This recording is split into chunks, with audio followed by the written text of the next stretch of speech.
Matt Tyler. Second guess, not sure if it'll go out in that order, but you've got big shoes to fill. Big shoes to fill out the back of Harry. Yeah, absolutely. Yeah. Did you listen to that? Did listen to it. Good, Very wasn't good. it? Very insightful. He's, Very good. he's an interesting guy, and Yeah, I've not met him. Like, I've been at a few comps that he's been at. Met him a couple of times, and yeah, he's super nice. he's just well. likable. That was the good thing. So right, it's a bit rogue again because obviously when I'm keeping things on track, shit can get chattered. So I've got my pad, got some certain things to talk to you about, and then maybe you can stop me from waffling just as effectively as Tori does. Yeah, we'll help each other out. Yeah, sound mate.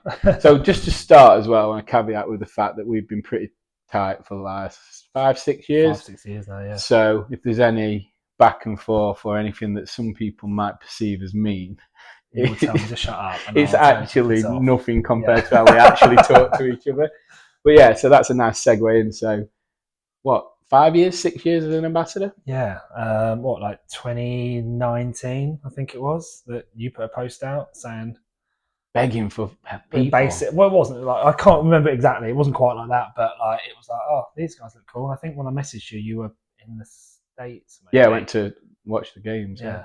And then had a bit of a chat when you got back, and yeah, here we are. People even ask me now. They're like, "How did it start off? How did it work?" And I was like all those brands, like all the small brands started it.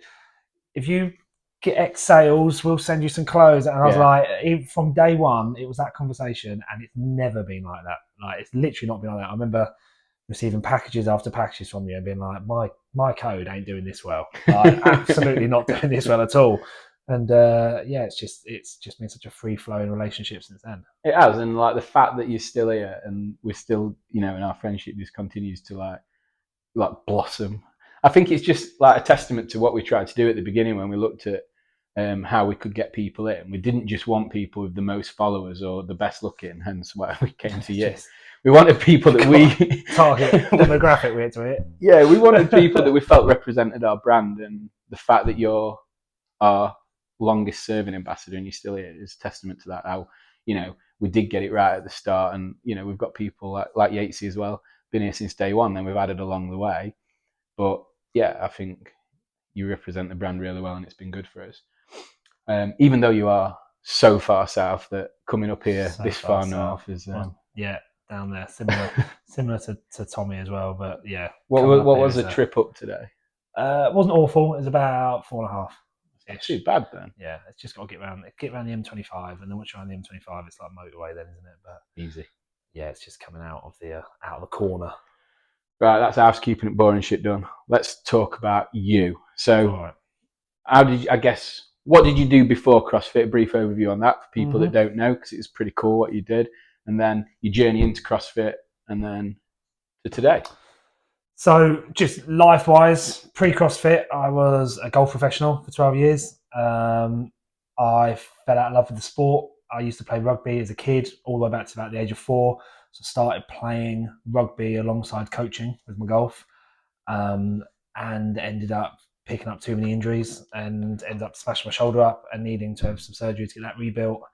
And so I kind of knocked rugby on my head out the back of that. And I remember being sat on the sofa with my sling on and coming across the CrossFit documentaries, and like everyone else does on YouTube. And that was in November. In January, I contacted the local CrossFit box and was like, "This looks wicked." And I remember going to CrossFit, and my shoulder was still recovering. I couldn't hold a barbell on my back. I didn't have the range of motion in my shoulder, but it was in and signed up for the Open in February. So yeah, it's that. The attractiveness was the sport side of it for me, not the methodology. I loved sport. I loved being competitive. I was losing that with rugby. Golf had become a job, not a hobby. I was doing it to get money. I was coaching more, wasn't really playing more. I needed to scratch that itch really, and like the intentions of going to competitions and competing at fitness stuff seemed attractive. And you do compete a lot, don't you? Oh, you did more so. Yeah, less now. I picked up a bit of a knee injury a couple of years ago, and it took a while to rehab and and I'm 36 now, and not that I've ever kept close to the young'uns much at all, but it's harder to cling on. Even competing last weekend with them all, I definitely came out the back probably the most sore and probably did the least amount of work. So Tom's laughing over Tom's there. in the corner. So yeah, and it's just something it's been a new challenge trying to juggle that, trying to, I've got 3 kids, trying to juggle the full-time work, the full-time parenting, and trying to do bits as I get older. Yeah. But I guess like the stuff that you do along the way, like you say that you're about the sport and not the methodology. Do you think that as you're obviously coming to twilight of your life is probably a bit harsh, but do you think the methodology is actually probably more prominent than the sport now, because all those skills and those things you learn in life and then the strength that you build through CrossFit enables you to be stronger as you move forward in age, and then be a better parent because you're able to pick them up off the floor and run around the garden with them? Yeah, I mean, I don't necessarily. I work in the industry and I don't coach CrossFit. For me, the concept of CrossFit, the methodology around like constantly varied, is definitely what's kept me continuously doing what I do, because it's different.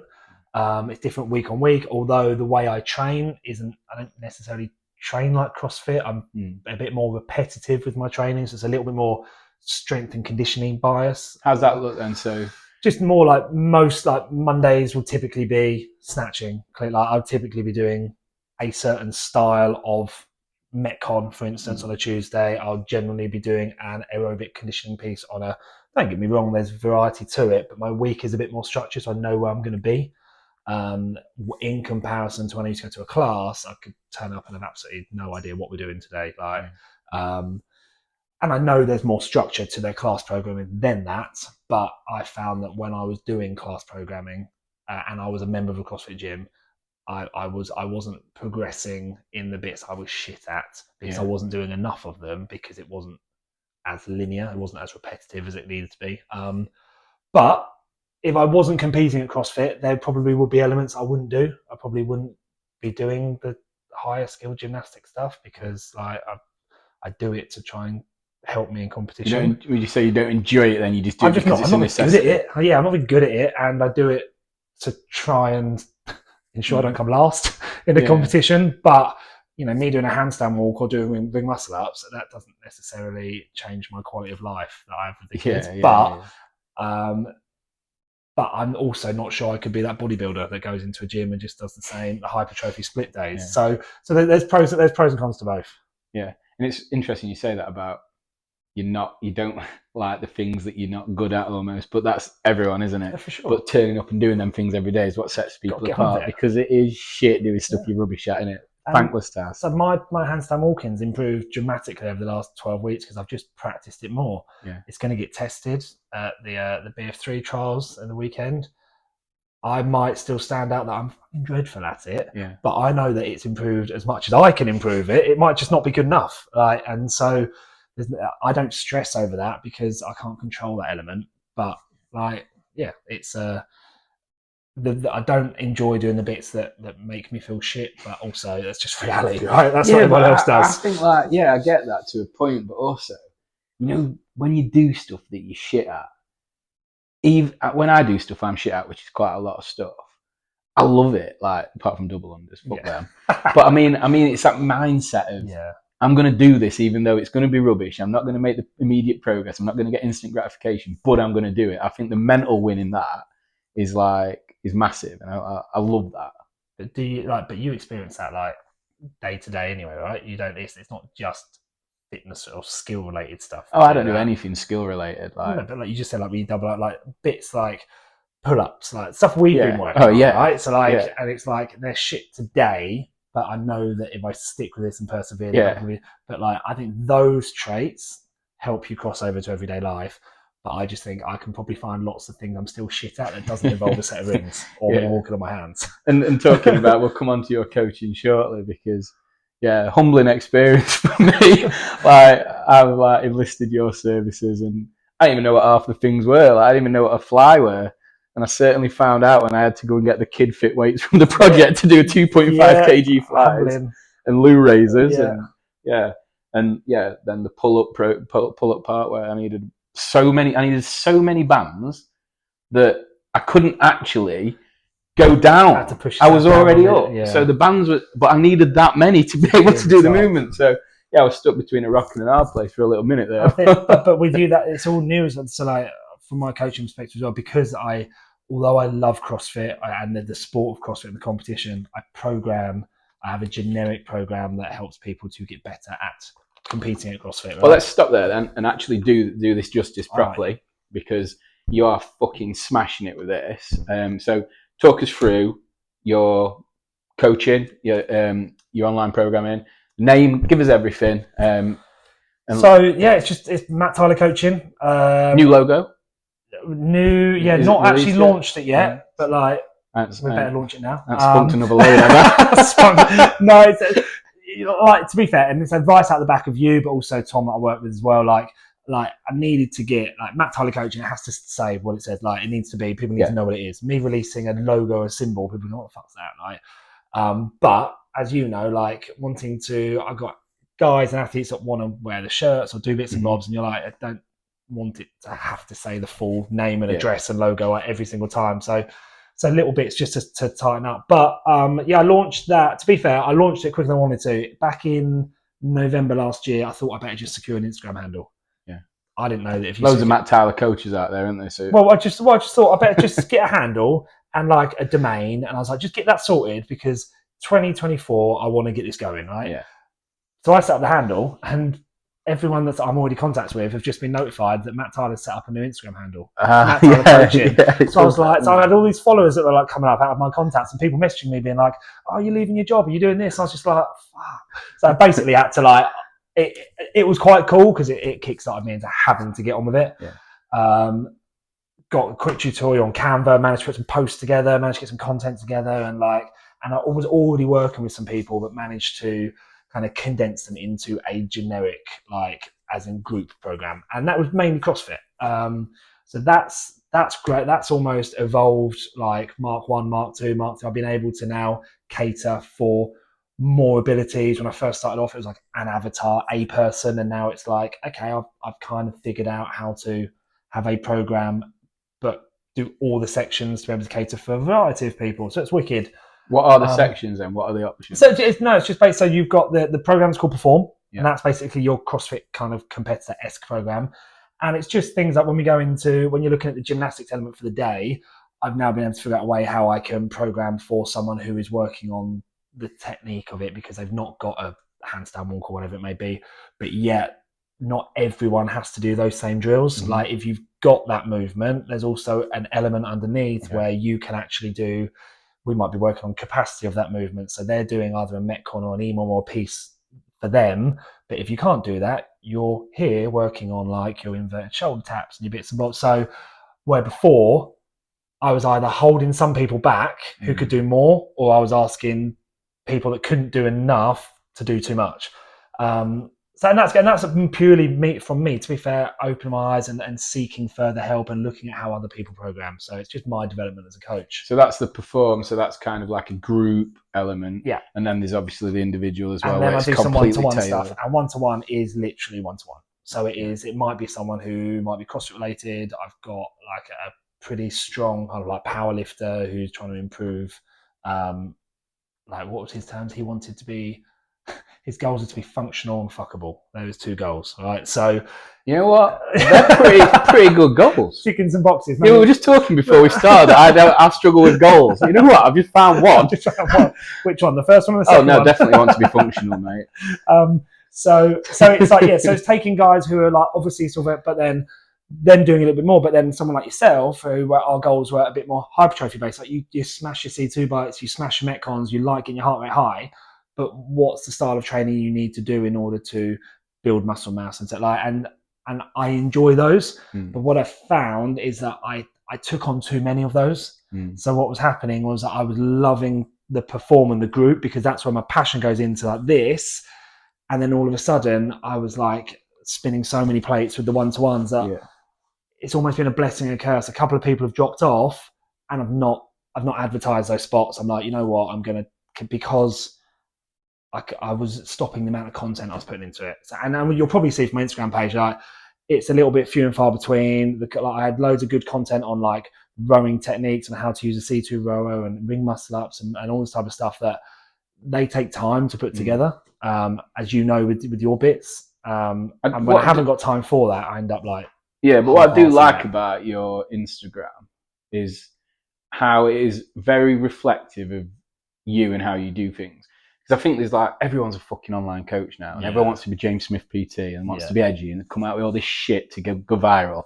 That don't help anyone. Like you get a viral video, well done, 100,000 people saw it, but how many customers did you get? Yeah. And I think you've just put a premium on actually delivering a message that you believe in that is reflective of you and your values. And I think that comes across. It's not fake, and that's one of the things I like about it.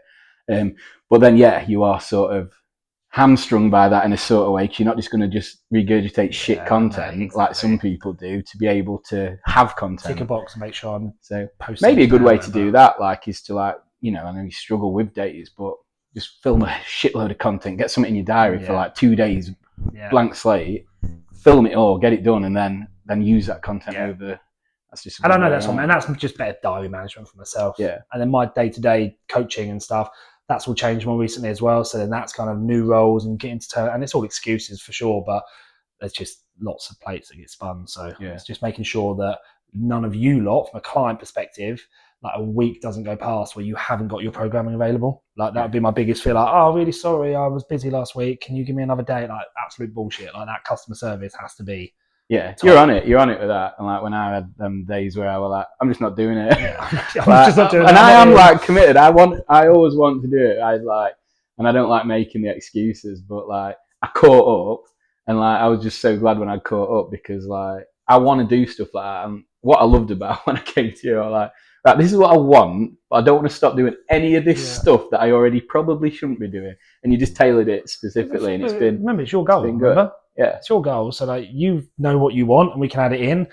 Could it be optimal doing it one way or the other? Maybe, I don't know. But like, you want this, wicked. It's your goal. Let's work towards how we can figure it out. But I feel like some coaches aren't like that. I guess the online ones have to be because it's quite one-on-one. But I think there's just sometimes a negative stigma around fitness coaches and PTs and things because they're all chasing likes or chasing money rather than actually trying to make a difference. And I think that's. I don't know. I feel like some people have the guard up with them, but I feel like you probably get that right. Do you feel that's like maybe a lack of understanding from them as coaches, or a lack of knowledge of how to like? It's almost this is my way. This is how I do it, and it doesn't flex. It doesn't move. Instead of being client driven, being like, what do you want to do? Let's figure out how to work that one out. Yeah, it probably is that because. I think I'd booked a block of PT years and years ago, long before I knew actually what getting fit meant. And it did feel like someone had just picked it up from me and gone, right, do this. And like it was like, right, is that all you know? And if then looking back then and knowing that something wasn't, I think I did 2 sessions of it and chinned it. You know what I mean? If I knew then that were rubbish, then yeah, you're probably right in that.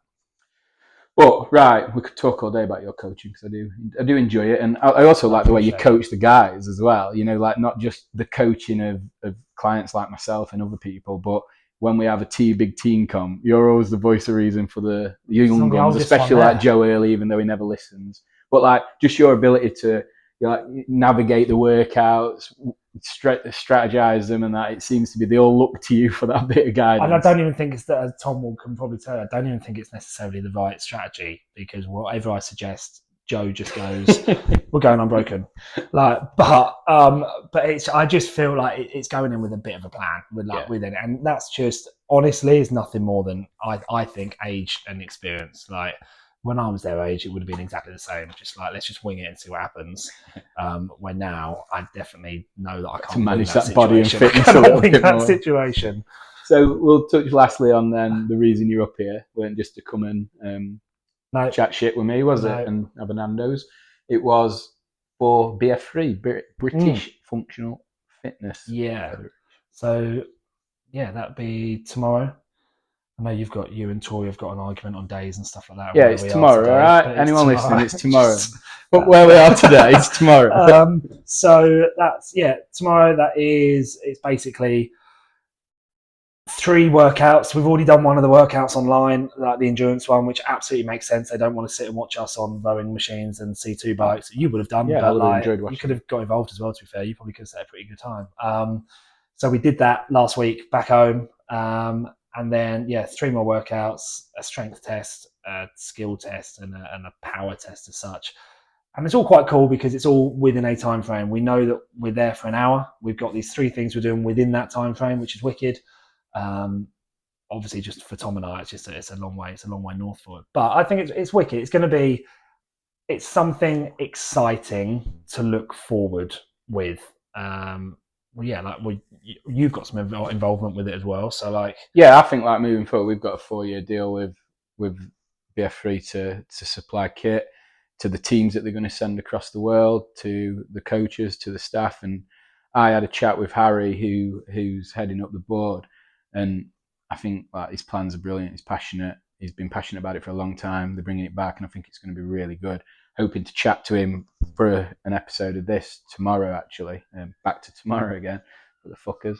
And just let him have an opportunity to explain it, because it is quite difficult to explain, but it is basically, the way I see it, is it's CrossFit, but functional fitness. And it's going to be structured, and it's going to be sort of measurable, repeatable. And because of that, it gives it an opportunity to maybe get some accreditation and get some sponsorship and some funding in a way that CrossFit just can't, because it's just so changeable. So like from a methodology point of view, CrossFit is amazing, but from a seasonal sort of competitive point of view, it has its flaws. It's almost standardizing the entire concept, right? Exactly. And then when you do that, you can start to look at things like the Olympics and things like that. And, you know, the way they do it across Europe, Norway especially, they send loads of teams to the international functional fitness like races or whatever the terminology is. So like if the UK can get there, we've got some great athletes that are chomping at the bit for some consistency. And if you can get paid all year round to compete, rather than just have to worry about sponsors and worry about where your next comp's coming from, or do I have to do this comp to get a paycheck? Do my sponsors need me to do this? You'll be getting paid as an athlete, similar to what Olympians do all year round, which gives you that ability to concentrate on your training. And that's what's important for all these high-level athletes. So, yeah, I think it's really exciting. And hopefully I'll have a chat with Harry and he can do it way more justice than I just have there. Sure, absolutely. Well, cheers for coming on, mate. Appreciate you. As always. Bang. Bosh. You don't hit as hard as Tori. She sees an opportunity.